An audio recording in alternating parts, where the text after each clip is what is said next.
Learn like a pro.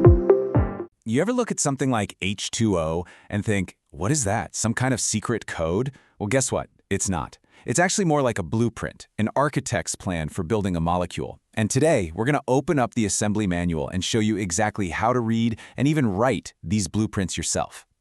So, really, how does it all work? Why is it H2O and not just, HO? How do chemists know they need exactly 2 hydrogens for every 1 oxygen? Well, it all comes down to a perfect fit. These tiny little building blocks are designed to snap together in a very specific way.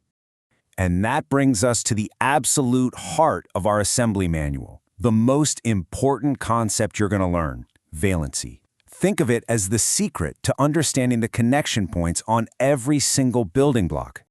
Okay, so what is valency, really? It's actually super simple. It's just the number of connections, or bonds, that an atom is allowed to make. It's not just some random number, it's a hard and fast rule. It's like asking, how many hands does this atom have to hold on to other atoms? That number, that's its valency. And here's the best way to think about it.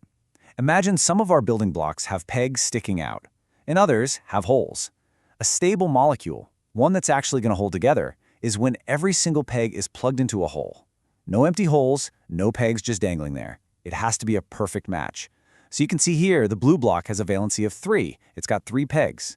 And the orange one, a valency of 2, because it has 2 holes. All right, so that makes sense, right? We need to match the pegs and holes. But the million-dollar question is, how do we know how many pegs or holes any given element has? Where do we find these numbers? Well, let's go check out the part spin. Turns out there are basically 3 places you need to look. First stop, the good old periodic table. For a whole bunch of elements, we call them the main group elements. It's incredibly easy. Their valency follows this really nice, predictable pattern that's tied right to their group number. You see something in group 1, it's got 1 connection point.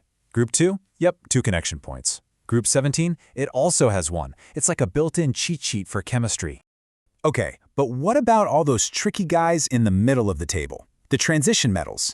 They're a bit different. They can have multiple valencies. But don't worry, chemists gave us a huge hint. They come with a little name tag. That Roman numeral you see in the name, like an iron 3, it literally just tells you the valency. In this case, it's 3. How easy is that? It's a decoder ring hiding in plain sight. And for our third bin, we've got something a little different, pre-assembled packages. These are called polyatomic ions. The best way to think of them is as a team of atoms that are already stuck together and act as one single unbreakable unit. All you have to do is learn to recognize them and know their fixed valency. You know, like nitrate, which always has a valency of 1, or sulfate, which always has a valency of 2.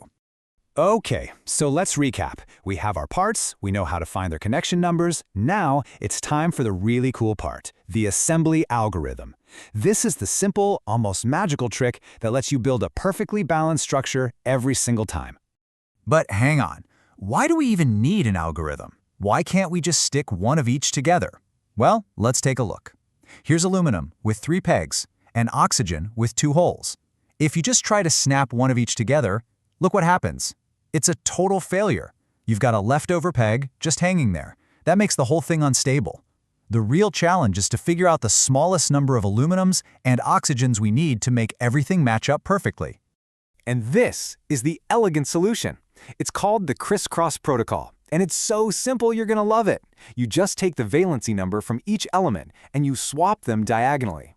They become the little subscript number for the other element. So for our aluminum with a valency of 3 and oxygen with a valency of 2, the 2 from oxygen slides over to become the subscript for aluminum, and the 3 from aluminum crisscrosses over to oxygen. And just like that, Al2O3, boom, a perfect, stable molecule. Okay. Now, any good manual has a section for special cases, right? A couple of advanced rules you need to know. Don't worry, they're super straightforward. Let's run through them real quick.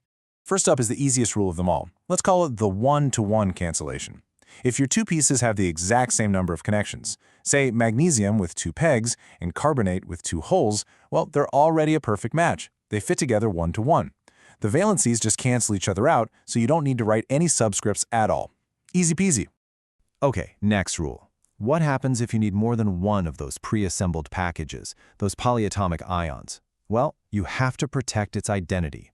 You need to put up a force field, that is, a set of brackets, around the entire ion before you add the subscript. This makes it super clear that you need, say, 3 whole hydroxide packages, not just 3 hydrogens. And for our last rule, always, always simplify. If you do the crisscross method and you end up with something like Pb2O4, you're not quite done yet. You have to reduce that ratio to its simplest form. Think of it just like a fraction in math class. A 2-to-4 ratio simplifies down to 1-to-2. So the correct final blueprint isn't Pb2O4, it's PbO2. You always want the simplest, cleanest blueprint possible. And that's basically it. You've got the core concepts. You understand valency, you know exactly where to look in the parts band to find the numbers, and you've got the crisscross protocol down, along with its special rules. You now have everything you need. You are the architect. So check this out. This flowchart right here, this is your master plan, your complete guide. It takes you all the way from step 1, identifying your 2 chemical parts, to the very end, the final correct formula. You just follow the steps, find the parts, get their valencies, do the crisscross, check the special rules, and you're there. The entire process, all laid out in one place. So there you have it. We've totally cracked the code. These chemical formulas, they're not a mystery anymore. They're just a puzzle. And now you have the instruction manual. So I guess there's only one question left to ask. Now that you're the architect, what are you going to build?